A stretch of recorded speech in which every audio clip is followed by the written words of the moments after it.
I'm Jesse Mackey, CIO of 4Thought Financial Group.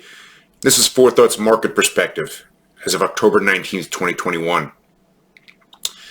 Yesterday, the S&P 500 index closed 1.31% below the most recent record intraday price from September 2nd, having experienced a maximum intraday drawdown of 5.87% since that date so far. Across all asset types, U.S. small-cap stocks and global private equity are the best performers year-to-date, while U.S. aggregate bonds show the worst performance. Despite the recent lull, most stock types, with the exceptions of emerging markets, continue to outperform bonds by a wide margin so far this year. Historical data indicates that once a new bull market has been confirmed, which happened on August 18th of last year, when the S&P 500 index had recovered from its March 23rd, 2020 bear market low point and achieved a new record price, the longest time period on record since 1950 before the beginning of another bear market was 7.44 years, with an average of 2.44 years. Only 1.17 years have elapsed from the point of bull confirmation in this instance so far. There's usually been at least one 10% plus correction, but often several between most bear markets in history. The average time between the end of one correction or bear market and the start of another is a little over 1 year. The first correction in the current bull market was completed 1.07 years ago on September 24th, 2020. We like to refer to the combination of a correction and its corresponding recovery, which was registered on November 9th of last year, as a wolf market. Our data set also tells us that about 55% of wolf markets like the last one we experienced have been followed by a period that exhibits trailing one-year returns of 30% or greater without a 10% plus correction, something we refer to as an eagle market.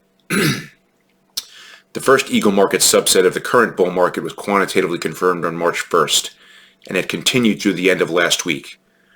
But the date is now unconfirmed as to whether this eagle may have now ended, since we can only make this confirmation in arrears 1 year later.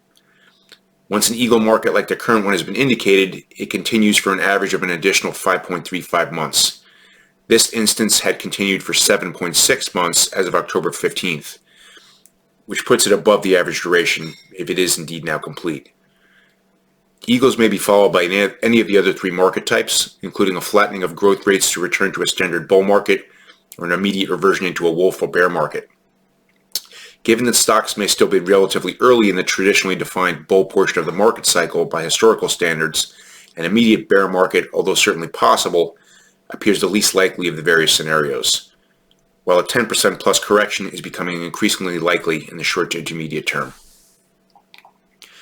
Based on analysis of the complete historical market type data set using our multi-method adaptive algorithmic process, we're now allowing overweight allocations to opportunistic investing, neutral allocations to strategic asset allocation and liability-driven investing, and underweights to selective concentrated investing.